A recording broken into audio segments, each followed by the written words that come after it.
tanpa ada profilaksis, ya. Kemudian juga bisa memanfaatkan daripada self family screening, ya. Artinya Bapak Ibu kalau pengalaman yang ada di Sumeneb, ya, jadi mungkin pada saat pendataan, ya, kepala keluarga itu bisa memberikan laporan. Oh, ternyata anak saya Pak ada bercak, nah, seperti itu. Ya. Kemudian kontak ini akan bisa diperluas bila mana dalam satu kontak itu terdapat dua indekis. Contohnya dalam satu lingkungan, ya, yang tadi itu ada indekis, kemudian ada 4 rumah, depan, belakang, kiri, kanan. Ternyata di sebelah kirinya juga ada kasus, ya, ada kasus. Nah, itu bisa diperluas menjadi mini blanket. Artinya kita memperluas cakupan daripada pemberian PEP ini bisa menjadi kita perluas dengan radius 50 meter berdasarkan titik terluar. Ya, jadi Bapak Ibu nanti bisa memanfaatkan teknologi yang ada di Google Map untuk mengukur, ya, dari Bapak Ibu tidak perlu lagi mengukurnya membawa meteran, ya, cukup pakai Google Map nanti diukur set, oh berapa meter, ya, nanti diambil radiusnya kelilingnya, ya. Ini adalah metode yang pertama, metode kontak. Kemudian ada lagi metode blanket.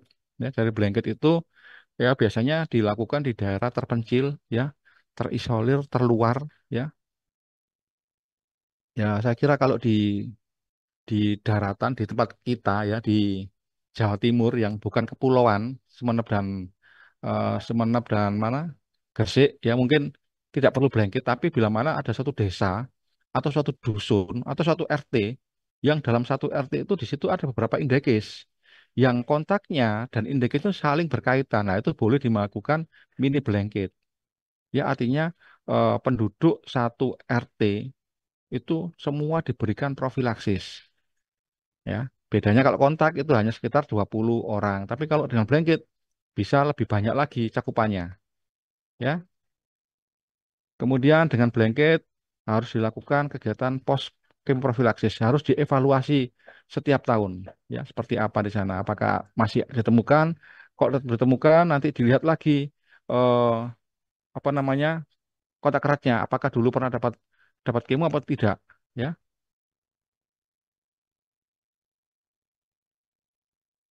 ini jadi ini ada dua metode, ada kontak dan blanket. Kemudian kalau metode kontak itu kriterianya biasanya indeksnya tersebar, ya, pada area yang luas, bisa kecamatan, bisa kabupaten, ya. Kemudian aksesnya mudah, ya, aksesnya mudah, ya. Kemudian apa yang diperlukan, ya? Kalau kita bicara idealnya, ya, kalau profilaksis itu akan dilakukan, ya, dia awali dengan adanya pelatihan, ya, pada petugas Kusta dan Promkes. Tapi kalau kali ini kita sudah nggak bisa lagi, nggak sempat lagi, ya. Jadi kita langsung aja ada Zoom ini, mungkin beberapa minggu lagi kita juga ada Zoom lagi yang kita juga ada narasumber dari pusat supaya teman-teman lebih lebih lebih paham lagi, ya. Kemudian juga idealnya juga harus ada pertemuan di Puskesmas. Jadi Bapak Ibu pengelola program tidak bisa jalan sendiri. Paling tidak Bapak Ibu harus membentuk tim. Apalagi kalau sesuai dengan juknisnya, ya, yang ada di modul pelatihan itu eh, cakupan atau sasaran kemo di awal tahun di pertama kali itu adalah 3 tahun. Jadi artinya cukup cukup banyak sebenarnya sasaran kita. Kalau Bapak Ibu tidak dibantu oleh tenaga yang lain, ya mungkin akan tidak bisa selesai dalam waktu yang cepat. Ya, kalau pengalaman itu biasanya pada saat di Sampang dan Semenep, satu indekis itu bisa diselesaikan antara 2 sampai 2,5 jam. Ya, jadi dengan melakukan penyuluhan, pemeriksaan, dan pemberian profilaksis pada kurang lebih 20 orang itu rata-rata waktunya antara 2 sampai 2,5 jam. Ya, kemudian ada kunjungan ke indekis, ya, ke tetangga dan kontak sosial, ya. Sebaiknya, ya, sebaiknya kita ngomong sebaiknya, ya, kegiatan PEP ini segera dilakukan bila mana Bapak Ibu menemukan kasus, ya, maksimal 1 bulan. Tapi karena situasi saat ini tidak memungkinkan karena kita harus ngejar indekis eh, ke belakang. Jadi mulai September sampai Januari kita kejar, jadi ini tidak bisa. Tapi kalau untuk ke depan, ya, ke depan idealnya itu kita harus memeriksa dan memberikan profilaksis pada indekes pada saat 1 bulan setelah ditemukan maksimal ya. Artinya apa? Artinya penularan itu tidak semakin berlanjut ya dari kasus ke kontak erat ya. Kemudian siapa yang melakukan? Biasanya dilakukan oleh petugas kusta, puskesmas terlatih ya, terlatih tentang program kusta dan paham tentang PEP ya. Biasanya dibantu dengan eh, petugas atau kader kesehatan di desa. Kegiatan PEP ini meliputi apa saja? Mulai dari penyuluhan ya, ada pemeriksaan, pemberian profilaksis ya, kemudian dicatat ya, dicatat ya. Yang paling paling penting ini dicatat ya.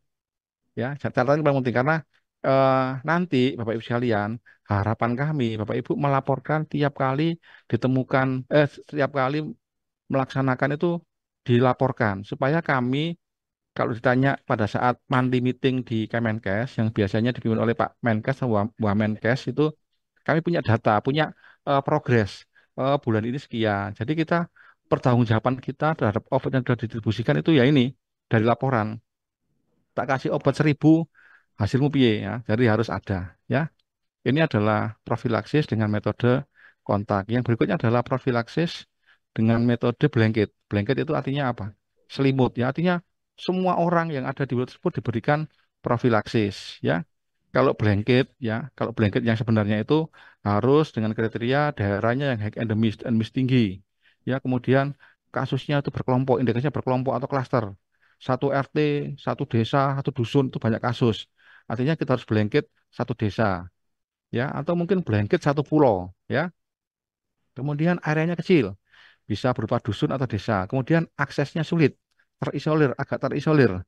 Contoh ya, jadi di suatu pulau, di suatu wilayah, di puskesmas di daerah Sumeneb ya kayak puskesmas Masalembu, puskesmas mana Raas, Sapeken ya bukan Raas, Sapeken ya, atau puskesmas di eh, mana di ini di Gresik itu yang kepulauan ya Bawean itu ada puskesmas Tambak ya itu mempunyai pulau-pulau lagi yang satu pulau itu ada satu dusun. Nah, di situ kan bila mana ditemukan kasus klaster secara klaster nah, itu boleh diberikan profilaksis ya. Tapi kalau di daerah daratan ya bila mana tadi itu kita menggunakan mini blanket ya artinya kita bisa perluas cakupan menjadi 50 meter dari titik terluar ya. Sama Bapak sekalian, apa yang harus dilakukan untuk bisa melakukan metode blanket ini sama mulai dari pelatihan ya, pertemuan dengan tokoh masyarakat ya, kunjungan dari rumah ke rumah ya, targetnya kalau blanket itu antara 3 sampai 4 tim, masing-masing itu 2 orang satu tim itu ya. Per hari pengalaman ya, kalau pengalaman kami tidak punya pengalaman untuk blanket yang ini itu karena di Jawa Timur nggak ada blanket, yang ada mini blanket di desa Jambusok di Pulau Gayam.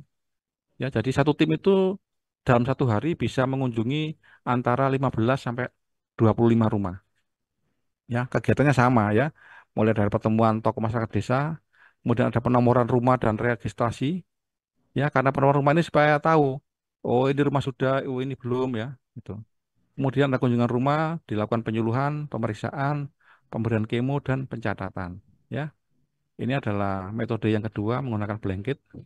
Ya, ini Bapak sekalian, kalau di modul pelatihan profilaksis, ya, jadi yang menjadi sasaran atau indekes, ya, itu sebenarnya 1, 2, 3, 4, 5, ya, ada lima, lima tahun indekes, ya, kalau kita lakukan di tahun 2024, berarti kita mundur tahun 2023, 22, 21, dan 20. Tetapi Bapak Ibu sekalian, karena keterbatasan obat, jadi untuk kali ini, pada tahun ini, juga mengingat obatnya terbatas, waktunya juga mepet, ya mungkin anggaran, nah penting lagi anggaran di DA kanon fisik juga kadang-kadang tidak seperti yang kita bayangkan. Padahal di DA kanon fisik untuk teknis itu ada pos untuk POPM, ya selain POPM kecacingan, ya ada filaria kecacingan, juga ada POPM untuk apa namanya frambusia, juga ada POPM untuk sistosiomiasis yang tidak ada di Jawa Timur, termasuk di dalamnya ada POPM untuk kusta, ya. Tapi kadangkala pada saat kita pengusulan anggaran, verifikasi, kusta nggak masuk ya karena selama ini belum ada kegiatan itu, ya. Ini, ya. Jadi kalau 1 tahun ini saja itu kayaknya realistis, ya, realistis kita bisa lakukan, ya. Kemudian untuk tahun kedua, kalau tahun kedua berarti kita hanya di tahun berjalan saja, ya. Tapi nanti tahun depan coba kita usulkan untuk kita mundur 3 tahun, ya. Jadi tahun 2025, kemudian 23 dan 22, mungkin itu atau 2 atau 3 tahun lah, ya, nanti untuk tahun depan. Kemudian targetnya adalah rata-rata 20 kontak per indekis, ya. Kemudian kunjungan rumah, ya, untuk periksa kontak erat dan kemudian profilaksisnya itu paling lambat 1 bulan setelah di kasus ditemukan, ya. Ini kegiatannya sama tadi, ada penyuluhan, ya, pemeriksaan, pemberian single dose rifampicin, pencatatan pelaporan, ya. Jadi ini adalah perbedaan daripada metode kontak dan blanket, ya. Sasaran, kalau sasarannya itu hanya kontak saja dari indekis, ya. Kalau metodenya kontak, kalau blanket seluruh masyarakat tanpa memandang indekis, ya. Jadi dianggap satu wilayah itu dia merupakan kontak erat daripada kasus, ya. Kalau kita menggunakan blanket, kemudian di sisi aspek stigma, kalau di kontak stigmanya itu biasanya rendah. Ya, kalaupun tinggi, biasanya teman-teman di lapangan itu ada cara yang bisa dilakukan. Salah satunya caranya adalah door to door, house to house. Ya, dari kunjungan dari rumah ke rumah. Jadi tidak dikumpulkan di dalam satu lokasi, tapi eh, petugas akan datang dari rumah ke rumah. Jadi akan mendatangi tetangga satu, tetangga dua, tetangga tiga, dan tetangga empat. Ya, ada juga daerah yang memang tidak ada stigma, itu langsung dikumpulkan. Ayo Pak, kumpul di sini, gitu. Jadi tetangga satu, dua, tiga, empat, dan kontak serumah daripada indeks itu dikumpulkan dalam satu lokasi, dikasih penyuluhan, diperiksa, diberi obat pencegahan. Itu ada, ya. Jadi Bapak Ibu nanti bisa menyesuaikan. Kira-kira saya itu harus melakukan seperti model apa, ya itu. Kemudian untuk blanket, biasanya aspek stigmanya cenderung tinggi, ya. Jadi keuntungan bila mana kita menggunakan blanket, kita tidak tahu atau masyarakat tidak tahu siapa sih sebenarnya yang sakit kusta itu, ya. Tapi kalau dengan metode kontak, ya, biasanya itu akan ketahuan, ya, walaupun tidak dari Bapak Ibu sekalian, tapi mungkin akan merasa kok ada tetanggaku yang jalannya agak pincang, ya, kok ada tetanggaku yang mukanya merah-merah, ya. Nah, itu mungkin akan ketahuan sendiri, ya. Ya, ini, ya. Kemudian partisipasi masyarakat, ya. Jadi pada saat kunjungan kasus mungkin kita perlu partisipasi daripada kader kesehatan, ya. Kalau profilaksis dengan blanket berarti sangat membutuhkan sumber daya yang besar, ya, karena ini kemudian satu desa, ya, bisa ribuan sasarannya, ya. Jadi mungkin dibutuhkan sumber daya yang cukup cukup banyak, ya. Beban kerja kalau kontak rendah, ya, karena dilaksanakan hanya bila menemukan indekes, menemukan kasus baru. Tapi kalau beban kerja untuk blanket cukup tinggi, ya, karena dilakukan serentak dalam populasi yang tinggi, ya. Jadi ini bedanya antara metode kontak dan metode blanket, ya. Oke, saya lanjut lagi. Nah, ini tadi yang Pak Anang tanya. Sekarang kemarin itu didistribusikan rifampicin, ada yang 600 miligram, ada yang 450 miligram, ada yang 300 miligram, ya. Jadi untuk 600 miligram itu diberikan pada kontak erat dewasa. Ya, dewasa itu pengertiannya kalau di kusta itu lebih dari 15 tahun. Ya, kalau 450 miligram itu diberikan pada kontak erat usia 10 sampai 15 miligram, 15 tahun. Ya, kemudian dosis 300 miligram itu diberikan pada usia 5 sampai 10 tahun. Ya, mohon maaf, kemarin itu eh, tidak semua kabupaten diberikan 300 karena memang jumlahnya sedikit. Tapi kalau memang tadi ada teman-teman yang butuh, kami masih punya sekitar 1.000 atau 1.000 berapa gitu untuk dosis 300 ini. Ya, nanti kita bisa berikan, ya. Kemudian untuk usia 2 sampai 5 tahun itu dosisnya antara kita menggunakan berat badan, ya, seperti kalau kita memberikan MDT pada pasien kusta. Jadi kalau rifampicin itu kan berdasarkan berat badan. Jadi rumusnya adalah 10 sampai 15 miligram per kilogram berat badan. Ya, jadi kalau boleh ini juga bisa diberikan 150 miligram ya untuk anak-anak antara 2 sampai 5 tahun ya. Biasanya kalau usia segini tuh agak susah kalau menginum kapsul ya. Biasanya harus yang paling gampang itu pakai sirup, tapi karena memang nggak ada ya, jadi sementara Bapak Ibu bisa menggunakan dos yang sudah ada. Lah bila mana tidak ada ya, tidak ada, provinsi juga tidak ada, Bapak Ibu boleh apa namanya memotong ya, dipotong. Jadi dos yang sudah ada itu dipotong ya.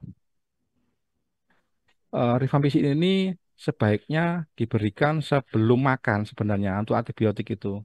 Ya, efektivitasnya sebelum makan. Tapi kalau pelaksanaannya itu Bapak Ibu kan tidak bisa melaksanakan sebelum jam 7 toh.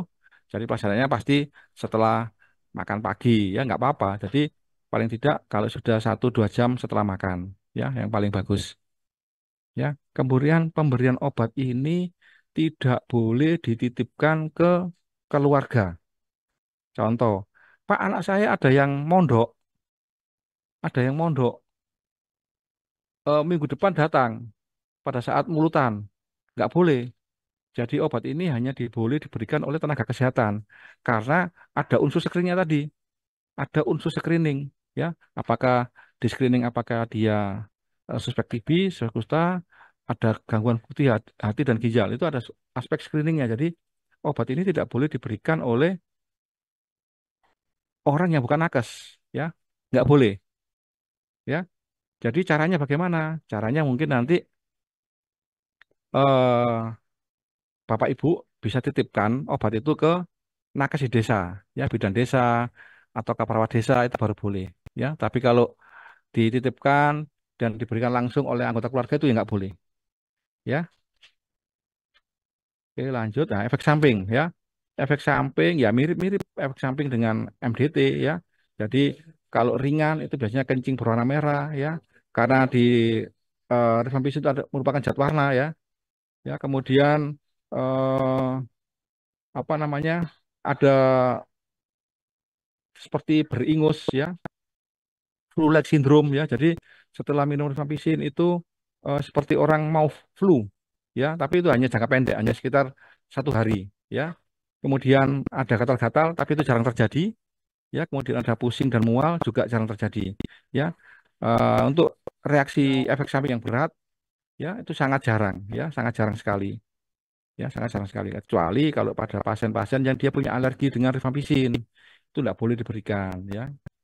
Nah, penanganannya kalau terjadi efek samping baik ringan maupun berat ya penanganannya secara simptomatik ya atau boleh Bapak Ibu nanti rujuk ke puskesmas ya.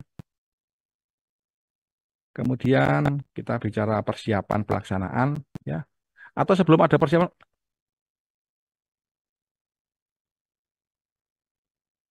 nggih. Ya, mungkin Bapak Ibu ada lagi pertanyaan ya supaya nggak jauh-jauh nanti kalau jauh-jauh bisa lupa. Yang di chat kayaknya banyak, Pak. Oh, di chat banyak Yo, saya. ya. Oke, tak bacanya dulu. Sebentar.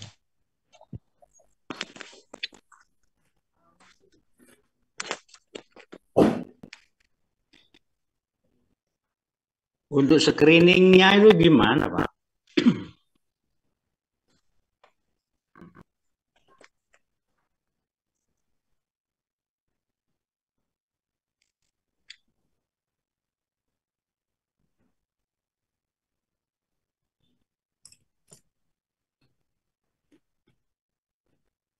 Halo, gimana Pak?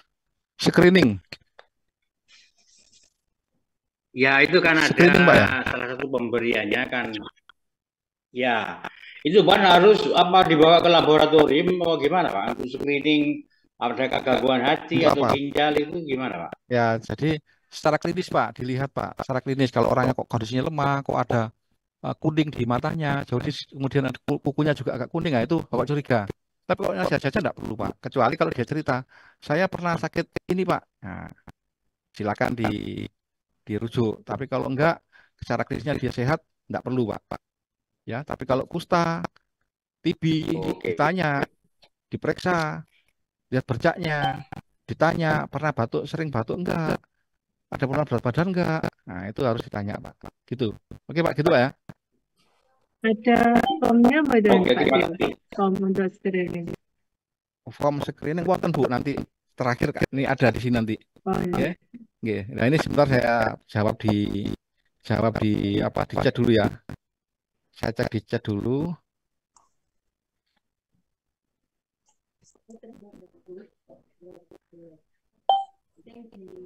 Jadi ada pertanyaan dari Pak M Farid ya. Apakah profilaksis bisa menyamarkan menyamarkan itu maksudnya gimana? Penemuan kasus baru karena ada pasien saya yang berobat ke spesialis, obatnya hanya diminum 1 minggu, ternyata 3 tahun kemudian berobat puskesmas sebenarnya jadi samar, hampir tidak kelihatan ada bercak ya. Jadi profilaksis bisa menyamarkan itu maksudnya gimana Pak? Saya belum paham. Pak Farid itu dari dari Bondowoso ya.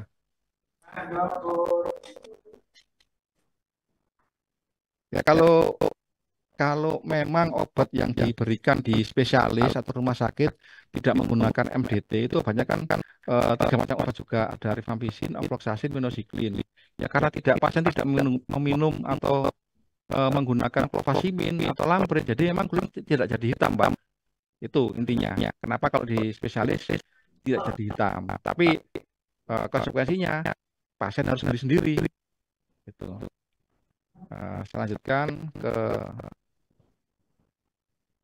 untuk tenaga kusta ya, tenaga medis sebaiknya minum profilaksis berapa kali ya, dilihat Bapak Ibu sebagai tenaga kesehatan atau tenaga kusta pengelola program kusta, apakah Bapak Ibu termasuk kontak erat apa enggak? Kalau enggak ya enggak perlu. Tapi kalau iya, Bapak Ibu kontak erat, mungkin kontak erat karena pekerjaan, kasusnya mungkin sebulan sekitar 200 kasus, setahun 200 kasus, 100 kasus, atau Bapak Ibu tinggal di daerah yang endemis. Bapak Ibu boleh minum, tapi sebenarnya single dose rifampicin, prinsipnya SDR, single dose rifampicin itu hanya diminum sekali, ya, hanya diminum sekali bila mana kontak erat atau Bapak Ibu sekalian tidak kontak lagi dengan kasus baru. Tapi kalau kontak dengan kasus baru terus, Bapak Ibu tiap 2 tahun ya harus minum, tiap 2 tahun, gitu, ya.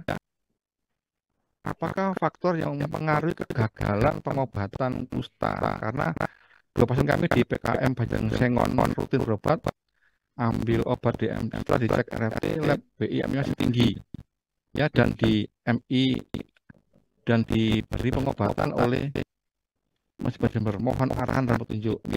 Jadi di dalam petunjuk yang lama Pak, memang disebutkan bahwa ada kemungkinan beberapa pasien dari kasus yang berobat itu tidak cukup dengan pengobatan 12 bulan.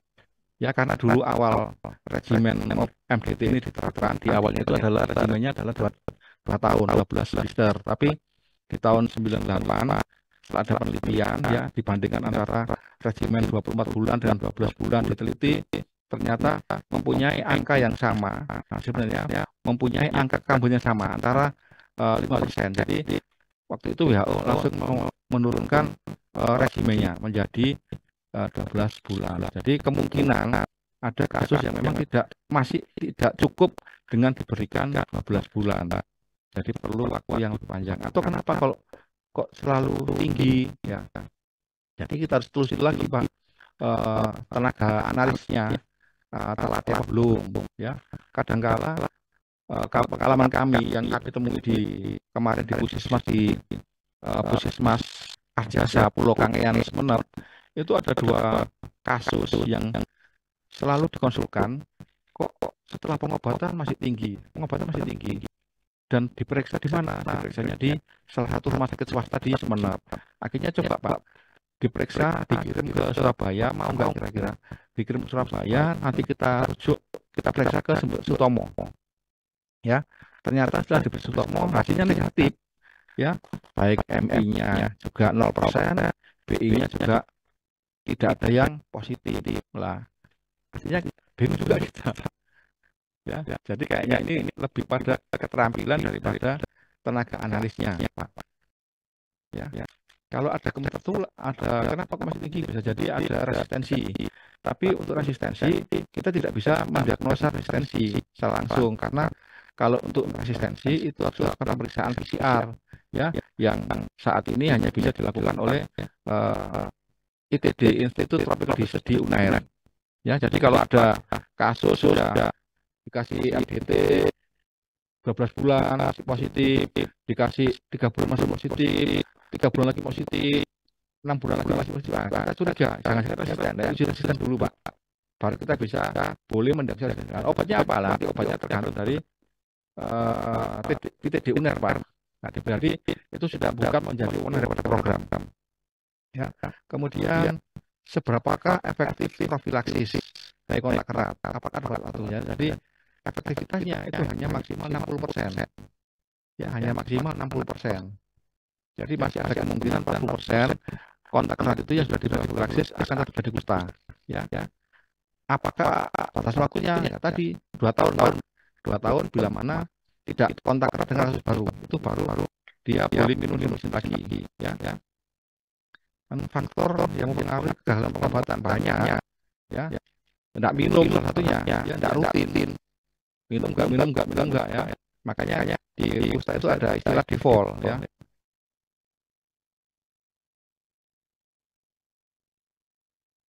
Kemudian mantan kontak serumah atau mantan pasien kusta adik pasien tahun 2020 dan kakak tahun 2022, apakah juga melakukan profilaksis selain orang tua penderita kusta? Jadi ini tahun apa ini? Tidak kelihatan tulisannya hanya. Tahun 2000.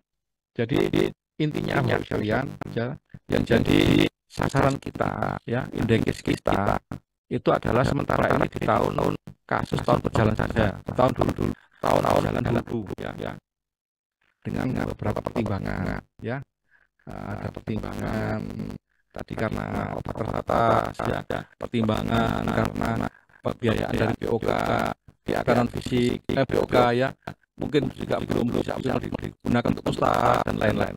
Pertimbangan waktu juga termasuk, ya. Kemudian nanti materi akan kami share, ya, di sini juga bisa nanti saya share. Ini ada yang bagus, ya. Jadi ada anak, sudah anak, ya. Berarti anak itu usianya kurang dari 15 tahun, ya, sudah jalan pengobatan 6 bulan, dan sebaiknya profilaksis diberikan untuk keluarga dan sekolah, ya. Ya, jadi yang idealnya yang diberikan itu sama, ya, adalah sasaran kontak serumah, kontak tetangga, dan kontak sosial, ya. Nah, kalau sosialnya ini agak sedikit sedikit perlu effort, ya, karena biasanya harus ada penolakan dari guru dan lain-lain, ya, dari teman, ya.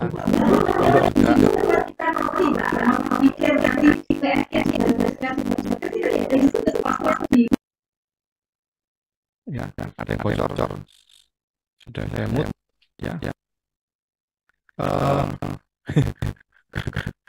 Untuk Zoom ini memang maksimal kemarin saya hanya di kapasitas 300, ya. Jadi juga ada di YouTube-nya, karena saya tidak punya link YouTube. Ya, nanti mungkin 2 minggu lagi kita akan ada Zoom lagi, ulangan dengan narasumber yang lebih hebat lagi, ya. Karena kita mengundang dari Kemenkes NLL, ya. Oke, kalian, ya, sudah saya jawab semua. Ada lagi pertanyaannya mungkin?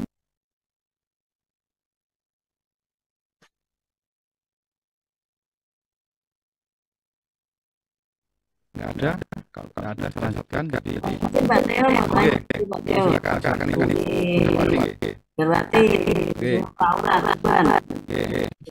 Ini terkait dengan pemberian imunoprofilaksis, dan kebetulan pasien ini dari luar daerah wilayah, ya. Karena beliaunya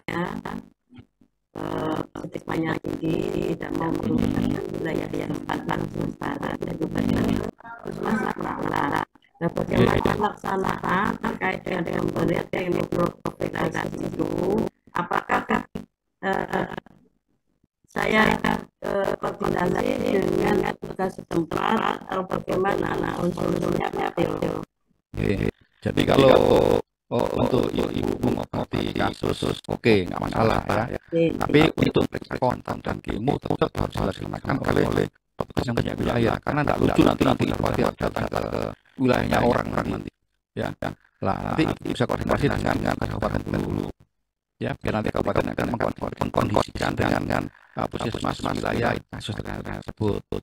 Dan nanti sudah termasuk melihat di situ itu termasuk supaya tugas yang di wilayah itu yang bisa melaksanakan, yang tahu ini yang tahu apa namanya keadaan lokal sana seperti apa. Jadi nanti pelaksananya menyesuaikan itu. Begitu Ibu. Terima kasih Pak Teo. Sami-sami. Ada lagi teman-teman.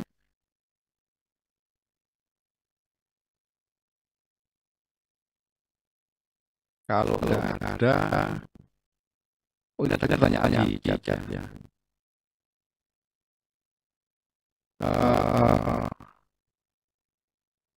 Bu masih ada pertanyaannya bagaimana? Yang mana ya pertanyaannya Bu masih ya? Oh, tentang ini tentang anak-anak, tentang anak-anak dapat pengobatan bulan tadi tetap Bu, jadi yang kontak eratnya tetap mendapat profilaksis, tidak mendapat vaksin, ya, mulai dari kontak rumah, tetangga dan kontak sosial, ya. Mungkin tantangannya kalau kita melaksanakan ilmu di kontak sosial, kita melaksanakan di sekolah, ya, kita melaksanakan di pondok pesantren, ya. Kemudian kontraindikasi yang ada Bu, kalau tidak ada gangguan usia dia ginjal, ya, sudah ada riwayat kan tidak boleh. Ya, boleh. Atau pasien ini cerita, Bapak Ibu sebelum kamu juga tanya, apakah ada obat? Kalau dia cerita ada, ya diberikan ini. Gitu. Kemudian setelah 2 tahun anak-anak minum vaksin, apakah harus diulang? Nah, kita ya dari Jawa, jadi diulang itu bila mana setelah 2 tahun minum, 2 tahun dia kontak lagi dengan kasus baru, maka dia bisa diberikan vaksinasi ulang. Ya. Bila pasien tak punya bayi 3 tahun, nggak masalah kalian, ya, nggak masalah. Ya, jadi di pengobatan MDMA itu juga boleh diberikan pada ibu hamil. Ya, ibu hamil boleh menyusui, nggak masalah. Ya. Oke, ya. Ini kemudian Taman Mas Sudarjo. Oke, sekali lagi. Kalau nggak ada lanjutkan kan? Oke, silakan Bu. Kami dari Puskesmas Bonsari Kecamatan Bandel. Ini kayak baru ini 1 bulanan kami menemukan pasien. Itu domisili di luar kota Tuban Pak. Ini kayak kasusnya kayak Budarwati, tapi ini tambah rata. Ya. Nah, Jawa Timur Pak, tapi ya Lamongan. Ya. Puskesmas mana? Puskesmas mana? Paciran Pak. Paciran, ya kan itu Tuban. Ya, ini kan sempat saya balik-balik balik ke Puskesmas Mampara. Ternyata dia sudah coba di Puskesmas Mampara itu sudah 8 tahun, tapi sudah biasa.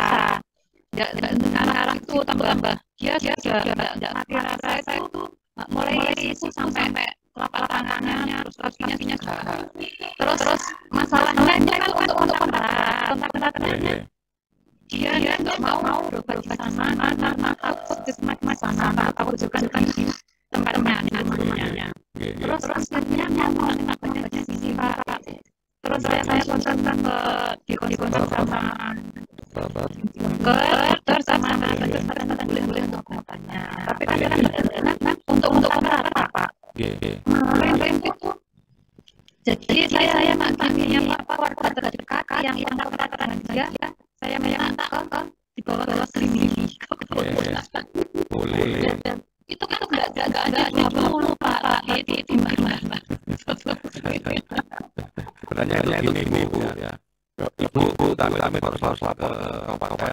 rekan-rekan kami teruskan ke Lamongan gitu. Oh, Kalau memberikan profilasis selain cakupannya juga kurang, juga kan ranahnya gitu loh. Bukan wilayah itu. Artinya mau mengejar 20 kan bisa toh. iya bisa. Gitu nanti biarlah yang melaksanakan akan dalam Lamongan sendiri, bagian sendiri. Gitu Ibu. Oke. Masalahnya nanti keluarganya aku kalau digital tapi masyarakat begitu Pak. Saya apa ya Masalahnya gini, apakah perencanaan MTL revisi di tempat-tempat itu sudah sesuai dengan masuk itu masuk guys. Kalau enggak kan mengurangi katanya itu. Oke. Gitu. Itu Bu. Oke. Karena saya sama Kim. Kalau kejadiannya di wilayahnya Ibu, tapi biasanya jauh tenten sampai yo. Soalnya kalau sampai kayak itu kaget. Karena kenal satu jadi nek banyak orang lagi, sorot lagi. Ada TV, ada orang mati. Siapa gitu gitu. Jadi caranya sama tadi Ibu ya. Jadi indeksnya apa namanya fakta-faktanya terutama rumah ya antara ke Mas. Nanti reksa Mas kasih pecahan di puskesmas. Nah nanti rata-ratanya kita gunakan yang lain. Contoh mungkin teman-teman ada kegiatan pos dulu, ada kadang-kadang luar nanti masuk-masukkan dengan ada pemberian obat ya. Kemarin ke Sampang ya di sana tuh cukup tinggi banyak. Jadi kalau di sana kalau sudah di Purwokerto hanya marah-marah, tapi marahnya adalah kadang-kadang ya. Jadi pada saat pernikahan itu mereka cerita jadi ini obatnya adalah obat vitamin yang bisa menggunakan untuk mencegah kulit. Salah satunya itu ya. Jadi tidak eksklusif ngomong obat ngomong sudah banyak yang menolak. Jadi cara-caranya masuk itu Pak sekalian ya. Oke. Kita jalan. Oke, sami. Ya, kita jalan tentang harap siapa. Jadi pertama kita di lokasi ya. Di lokasi ini PPA juga sudah punya data di PKK, ada data di kartu kohort ya. Jadi kasus-kasus tahun ini itu adalah kasus yang merupakan engagement daripada warga kehidupan 14 tahun ini. Kemudian dia buat provokasi ya, ngata-ngata sesuai dengan Permenkes 11 tahun 2019 di mana upaya atau strategi untuk penanggulangan kasus adalah PPM. Kemudian juga di checklist ya, di checklist 34 PMK 3 tahun 2023 itu juga ada dalamnya ada mengatur tentang alokasi itu untuk kegiatan POPM itu ya. Jadi mengingat juga itu ada kasus yang mana tidak melakukan kecerahan kasusnya ternular pada orang lain. Nah itu ya baik-baik mengatasi. Kemudian saat advokasi dananya kan bentuknya dari BOPK atau BOPK itu kan hanya transport jalanan dari motor dari desa.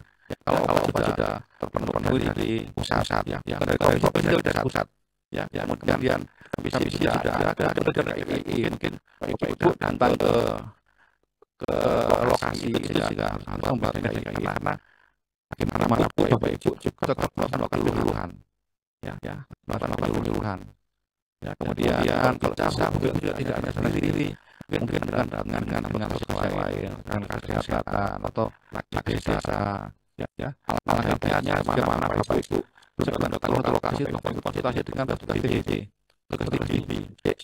Mas, Mbak, di daerah di desa itu apakah tingginya tinggi apa enggak ya? Mana ini? Tinggi apa itu harus hati-hati.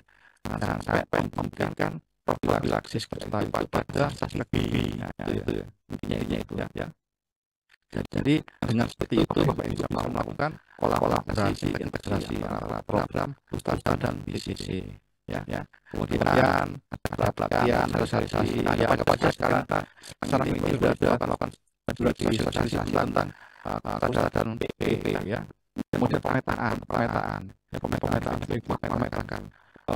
dari data yang ada di laporan COVID itu ada kasus mana kasus desa mana, dusun mana, RT mana, ya. Kemudian kalau karena kita sudah mundur ya, mulai mundur, dan itu harus pada saat pasiennya itu belum bertanya sama-sama dengan siapa, kalau saya punya.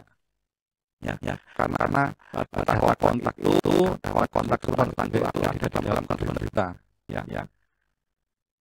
Kalau di koordinatnya, tapi di idenya itu ada, ya. Kemudian bisa juga kalau memang dilakukan, Bapak melakukan kontak listing, ya. Jadi pendataan siapa saja kontaknya siapa, tetangga kiri kanan kontak saja bisa ditanya, atau Ibu melakukan mengenai bantuan dari wadah kesehatan, ya. Contoh sopo atau tanya lagi ke kasus paling sering berinteraksi paling sopo. Kalau Ibu seringnya rasakan pentas gitu ya, betul ya, bisa didata. Terang jam, rasa jam bisa didata. Oke, kemudian lanjut ke sekarang bagaimana kita memperhitungkan tuan akuisisi, ya. Maka yang digunakan adalah data demografi, ya, data demografi. Ya, kalau Bapak Ibu sudah perlu ya, kalau di kabupaten mungkin perlu ini, ya, atau di provinsi. Ya. Jadi kalau di provinsi kami sudah melihat data ini, ya, kami per golongan umur, ya, juga perkiraan jumlah kasus atau indeks kasus, rata kontrak per indeks kita gunakan rata-ratanya itu sekitar 20 indeks, kemudian pokoknya di provinsi kita buat 20%. Cuman tidak semuanya kita berikan ke kabupaten kota. Tapi kalau memang ada kebutuhan, ada perlu lagi, Bapak bisa ambil atau bisa kami kirimkan, ya. Selama masih ada di provinsi, ya.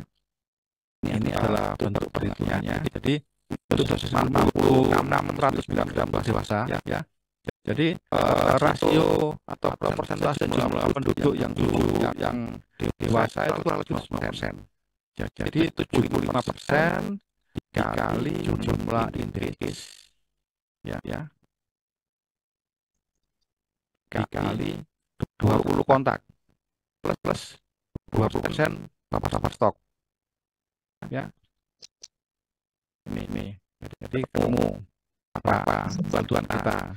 Kemudian dosis yang 40 sama, cuman proporsinya, sentasenya untuk usia 10 sampai 14 tahun itu kurang lebih 10%. Jadi kita gunakan 10%, ya. Dosis 300 yang digunakan untuk usia 5 sampai 10 tahun itu kurang lebih juga sama 10%. Ya, jadi kita hitung sama. Ya, dari jumlah indeks kali kontak itu berapa jumlahnya kali 10%. Ketemulah angkanya, ya, berapa kebutuhan obat kita untuk usia yang anak kurang dari 15 dari 5 tahun, ya. Ini juga perhitungannya persentasenya kurang lebih 5%, ya. Kita gunakan ini rumusnya. Oke. Nah, ini adalah SOP-nya, ya. SOP untuk pelaksanaannya, ya. Jadi pertama antara petugas kesehatan, petugas kusta dengan kasus kesehatan atau tenaga kesehatan di desa, ya, melakukan kontak listing, melakukan pemetaan dan kontak listing. Ini dalam hal persiapan, ya. Yang persiapan, jadi kita melakukan pemetaan dan kontak listing, ya. Kalau sudah ada, maka Bapak Ibu langsung ke lokasi, ya. Tim kesehatan ini datang ke rumah kontak atau rumah sekitar indeks, ya. Bisa datangnya itu ada house to house, door to door, atau datang sekali khusus. Jadi keluarga daripada indeks tanggal 1, 2, 3, 4 kumpulkan dalam waktu cepat. Tapi itu harus kita membaca situasi, apakah di daerah tersebut tidak ada stigma apa tidak. Kalau ada stigma, sebaiknya door to door, house to house ya. Kemudian lakukan sosialisasi di sini. Nanti apa yang perlu sosialisasikan ya tentang penyakit kusta, tentang pencegahan, tentang samping obat vaksin dan resiko-resiko yang akan timbul ya. Ini. Ya, kita sosialisasi, kemudian kita lakukan screening untuk memilah apakah kontak ini visible apa tidak dapat profilaksis ya. Bila mana dia visible berarti dia masuk kriteria inklusi ya, dia bisa diberikan vaksin ya. Tapi kalau dia masuk kriteria eksklusi ya, khusus untuk suspek TB dan kusta perlu konfirmasi ulang, harus konfirmasi ulang. Bila konfirmasinya dia bukan kusta, bukan TBC, dan hasilnya negatif, maka bisa diberikan vaksin ya. Tetapi kalau positif tidak boleh diberi vaksin ya. Kadang-kala pada saat screening, saat penyuluhan itu juga ada yang kontak yang menolak, walaupun tidak banyak. Ya, kalau menolak maka tidak perlu diberikan vaksin ya. Tapi kalau bisa harus upayakan ya, supaya kontak itu mau diberikan vaksin melalui pengertian KIE dan lain-lain ya. Bisa juga memanfaatkan tokoh-tokoh agama atau masyarakat ya.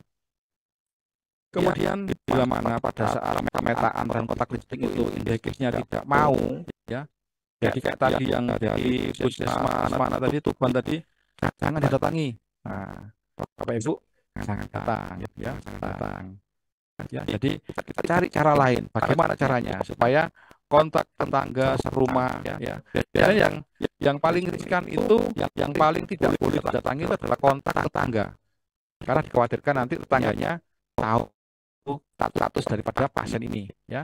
Kalau kontak serumah tadi yang saya jelaskan bahwa Bapak Ibu bisa meminta anggota keluarganya dari kontak serumah itu pada saat pemeriksaan bulan berikutnya datang ke puskesmas ya, sekaligus mau satu-satu untuk diperiksa ya. Kalau untuk kontak sosial, kontak tetangga mungkin kita gunakan cara lain ya. Mungkin bisa kita gunakan dengan cara kayak ada posyandu, ada penyedia kesehatan yang kita buat di sekitar lokasi, di sekitar indeks. Tapi Bapak Ibu sekalian, sekali lagi jangan menyebutkan kalimat kota ya. Jadi kalimat yang lain, mungkin penyakit kulit, penyakit MH atau yang lain ya. Oke. Mungkin sampai sini pertanyaan Bapak sekalian. Karena sudah masuk tahap pelaksanaan. Ada pertanyaan Bapak sekalian, silakan.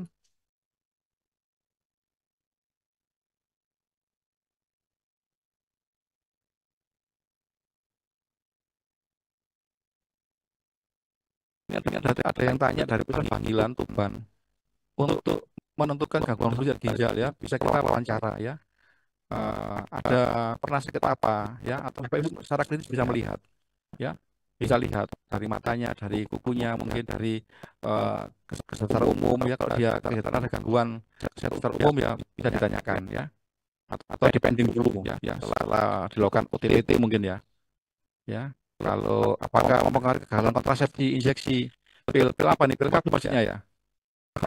Kayaknya kok belum ada Pak ini Pak, kok belum ada keterangan ke sana Pak ya, kayaknya tidak ada memang Pak ya.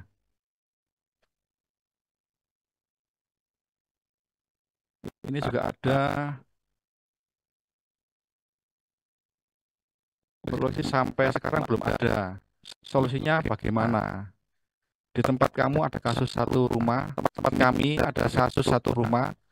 Pasien pertama sudah meninggal, satunya pengobatan, kedua satunya pengobatan 1 tahun. Jadi prinsipnya Pak, untuk kali ini, tahun ini kita gunakan indeks tahun ini dulu ya. Masalah itu nanti ada indeks tahun 2023, 2022. Kita pending dulu sambil kita berjalan belajar di tahun ini. Nanti ke depan nanti kami usulkan Pak obat yang untuk tahun-tahun sebelumnya ya. Nah, kalau ada kasus yang meninggal, contoh ada indeks yang meninggal, tidak tahu karena apa di tahun ini, dia indeks tahun ini kemudian meninggal di tahun ini. Apakah kontak eratnya tetap menjadi sasaran dari kemo? Tetap Pak, karena kan sebelum meninggal keluarganya ini kontak dengan kasus toh, dengan indeks case, nah itu baru menjadi sasaran. Ya, oke, sudah. Nah, yang nggak ada ini dari mana, Bu Fitri Puspitasari dari mana ini? Bu Fitri dari mana kira-kira, boleh saya tahu? Bu Fitri Puspitasari. Ya, jadi obat sudah kami panean ini, panean Magetan. Iya. Obat sudah ada, Bu, sudah kami buat alokasi di Badan Farmasi Provinsi, sudah kami beritahukan ke teman-teman pengelola program di kabupaten, tinggal ngambil, Bu. Diambil, tinggal mendistribusikan ke puskesmas. Jadi apa sudah ada. Ya. Terima kasih, Pak. Oke, sama-sama. Kalau ada bayi umur 3 bulan, belum boleh, Bu. Jadi batas maksimal boleh profilaksis adalah 2 tahun. Ya, kurang 2 tahun nggak boleh. Ya. Oke, nggak ada pertanyaan lagi? Kalau nggak ada, ini kan biasanya untuk pelaksanaan itu pasti banyak pertanyaan. Gimana? Ada pertanyaan lagi?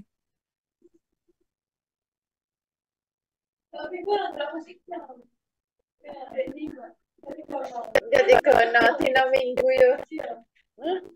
Iya, benar lah. Ada pertanyaan lagi ya, Pak sekalian?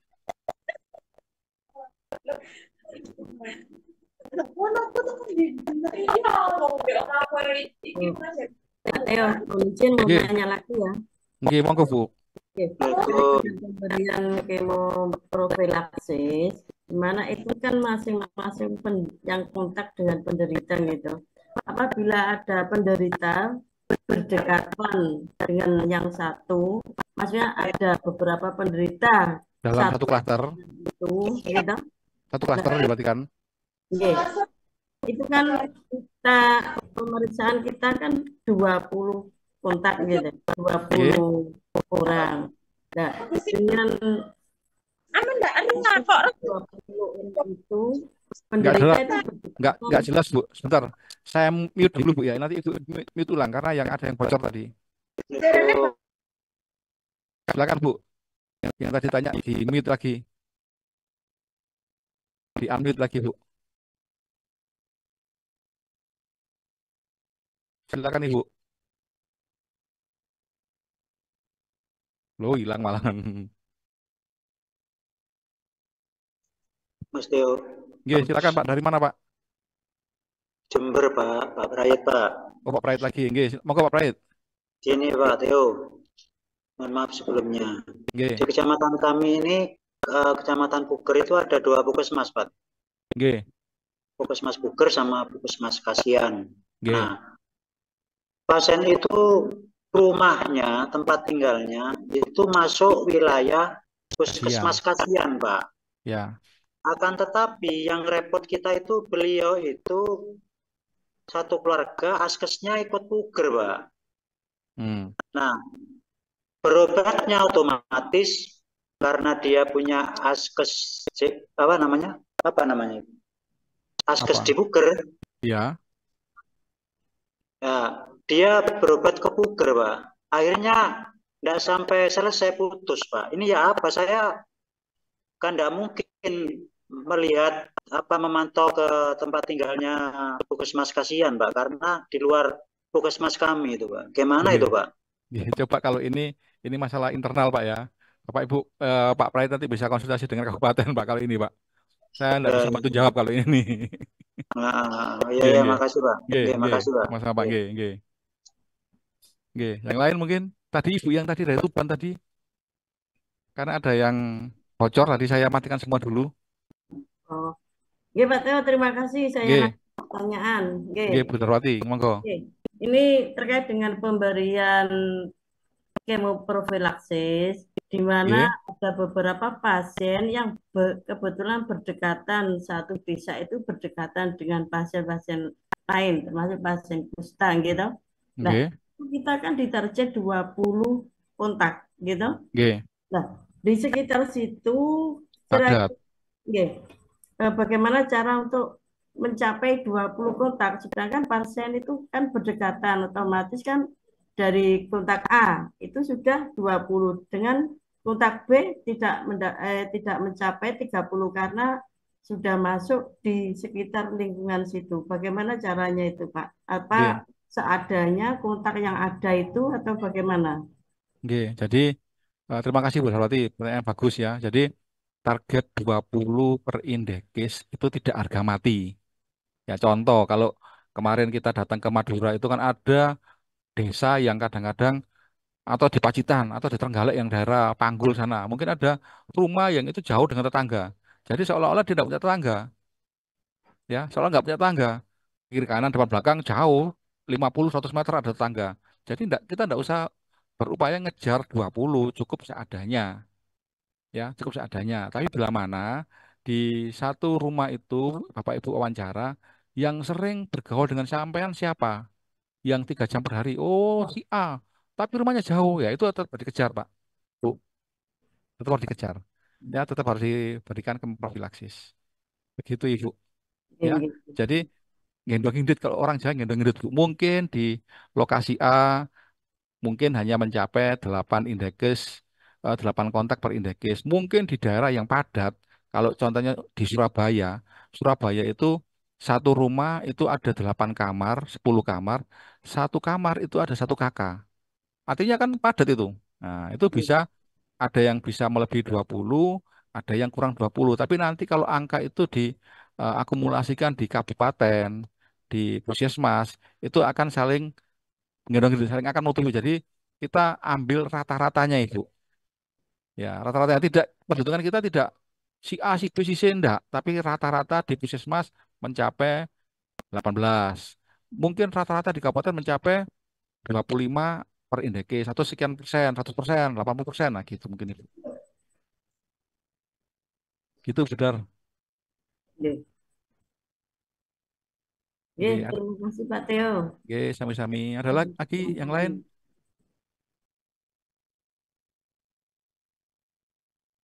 Monggo kalau ada yang lain. Kalau nggak ada, selanjutkan ya. Selanjutkan setelah tahap pelaksanaan ini selesai, ya kita lakukan. Maka ini tadi kita ulang lagi ya. Jadi kontak yang tidak boleh diberi kemo.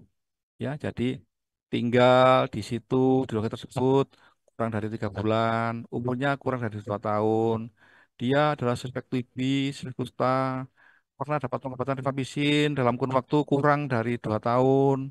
Ya, ada gangguan fungsi hati dan ginjal, ya, atau sakit berat pada saat dilakukan kemo itu ada sakit berat atau dia MRS. Jadi nggak perlu diberikan kemofilaksis. Makanya targetnya dikatakan kegiatan kemo itu berhasil bila mana mencapai 80%. Ya, jadi tidak harus 100%. Ya, contoh ini bila mana tadi saya jelaskan kapan dilakukan kontak, kapan dilakukan mini blanket. Ya, contoh seperti ini. Ya, yang di ujung ujung kiri atas, kiri yang di gambar peta itu ada gambar bintang. Ya, itu adalah kita anggap sebagai kasus ya, sebagai kasus ya. Kalau seperti ini, maka dia yang diperiksa atau diberi kemo itu adalah hanya kontaknya saja. Rumah depan, belakang, kiri, kanan, ya, ini. Tapi bila mana dalam satu lokasi ya ditemukan beberapa kasus, jadi ini disebut dengan klaster, ya. Maka cakupan sasaran profilaksis itu diperluas lagi. Jadi dari titik terluar, kasus terluar itu ditambah 50 meter. Jadi radiusnya itu lebih luas. Artinya eh, lebih banyak indekis dan lebih banyak kontak erat yang harus diberikan profilaksis. Ya, ya, ini. Kalau hanya satu, maka hanya kontak. Tapi kalau dalam satu klaster itu ada 2 kontak, dua, dua indekis, maka harus eh, dilakukan metode mini blanket. Ya, oke. Sampai sini pertanyaan.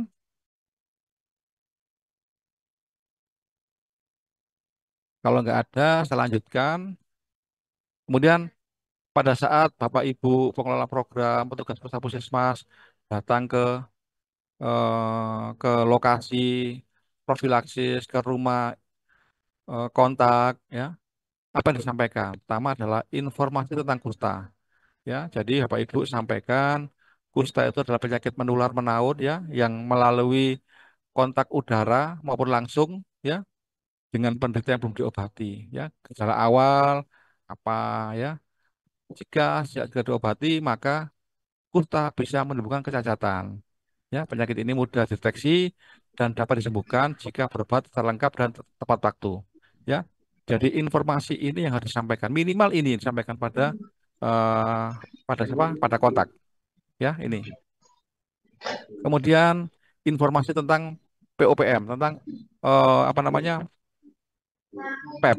Ya, jadi Bapak Ibu juga harus perhatikan bahwa obat yang diberikan ini tidak memberikan perlindungan 100%. Jadi masih ada kemungkinan orang yang minum itu akan jatuh jadi dusta. Ya, supaya lebih meyakinkan, Bapak Ibu bisa bandingkan dengan vaksinasi. Vaksinasi yang mempunyai efektivitas tinggi, contoh BCG, masih ada kemungkinan orang jatuh jadi TBC. Nah, supaya enggak, oh kusta itu ternyata enggak anu ya, nah, supaya ada pembanding Pak, masyarakat. Ya, supaya ada pembanding. Jadi banyak faktor kenapa ini kok tidak 100% ya, gitu.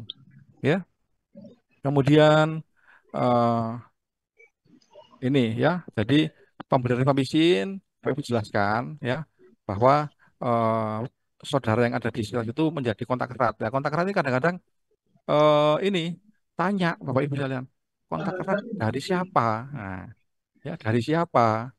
Ya, Bapak Ibu sebagai tenaga kesehatan itu dilindungi oleh Undang-Undang Kesehatan ya, di mana hak-hak penderita, hak-hak pasien itu salah satunya adalah tidak boleh dibocorkan status penyakitnya ya, dan pasien itu berhak untuk menolak tindakan medis ya, tindakan medis, tapi ya bila mana ini sudah menyangkut dengan penyakit menular ya, maka itu bisa diabaikan.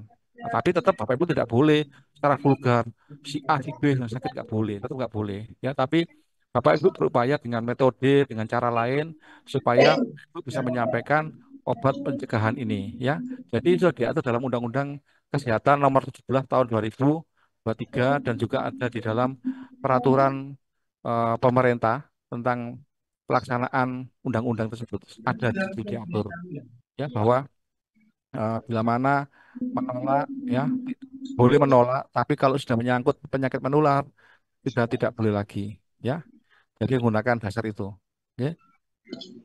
Kemudian lah ini juga ada pertanyaan pada saat penyuluhan Bapak sekalian di lokasi kontak, Bapak bisa bertanya seperti ini. Apakah saudara-saudara sudah tinggal di sini selama 3 bulan terakhir? Oh, enggak Pak, saya baru pindah, baru kontrak, baru pindah, baru beli rumah. Itu berarti jawabannya kan tidak toh, berarti tidak perlu. Apakah dalam 2 tahun terakhir Anda pernah minum obat yang menyebabkan kencing kuning, kencing jadi merah, atau keringat atau air mata jadi merah? Kalau iya, kalau boleh tahu sakit apa dulu? Nah, Bapak Ibu harus pertegas di situ, ya. Kemudian ini yang tanya ketiga ini mengarah ke TBC ya. Apakah Anda batuk lebih dari 2 minggu, atau adakah demam di malam hari disertai dengan keringat dingin, atau ada penurunan nafsu makan atau berat badan? Ya, kalau perlu Bapak Ibu sebelum berangkat, Bapak Ibu koordinasi dengan petugas TBC. Ya, kalau wilayah wilayah di daerah tersebut bagaimana untuk status TBC-nya? Oh, TBC-nya tinggi ya. Bapak Ibu harus hati-hati. Harus hati-hati. Kalau perlu, di mana saja rumahnya kasus? Mana saja rumahnya rumahnya apa? Kasus TB di mana? Ya, ini. Kemudian apakah Anda mempunyai penyakit prostat panu? Nah, ini juga harus ditanyakan dan diperiksa klinisnya ya. Jadi Bapak Ibu ini maksudnya tadi kualitas daripada pelaksanaan profilaksis. Bapak Ibu tidak hanya bertanya, tapi juga harus memeriksa.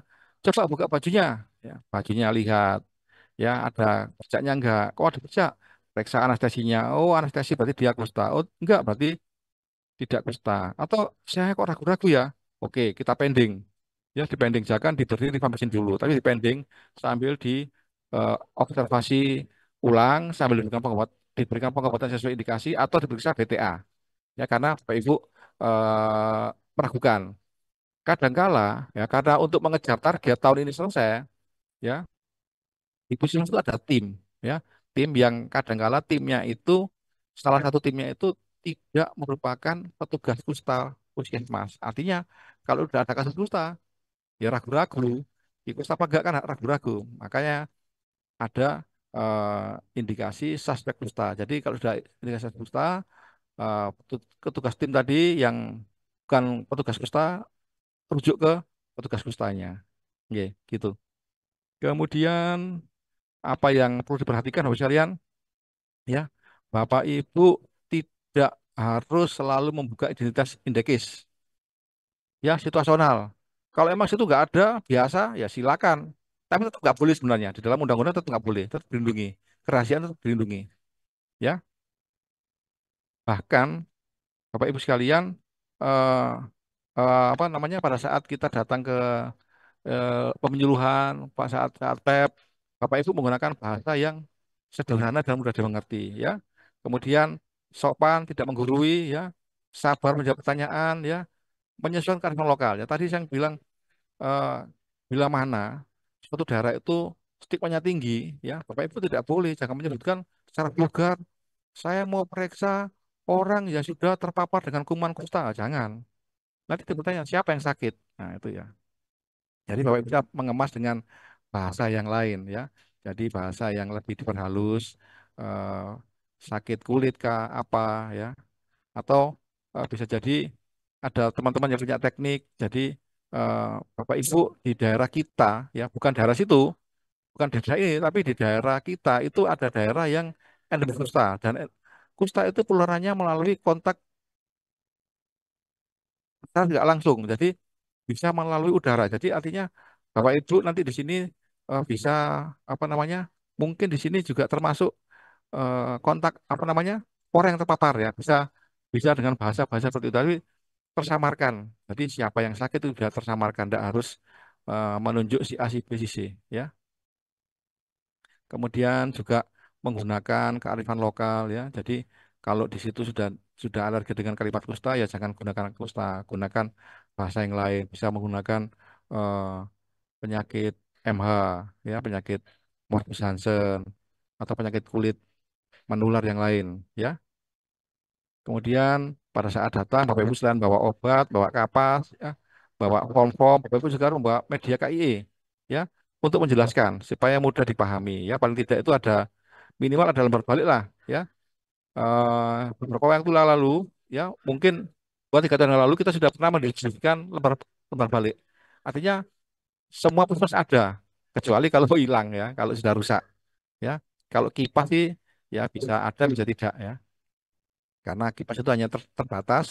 Jadi kalau Bapak Ibu kapus atau Bapak Ibu penyedia pengadaan di kabupaten atau pengadaan di puskesmas, ya monggo, ya, nanti format ada di kami, ya.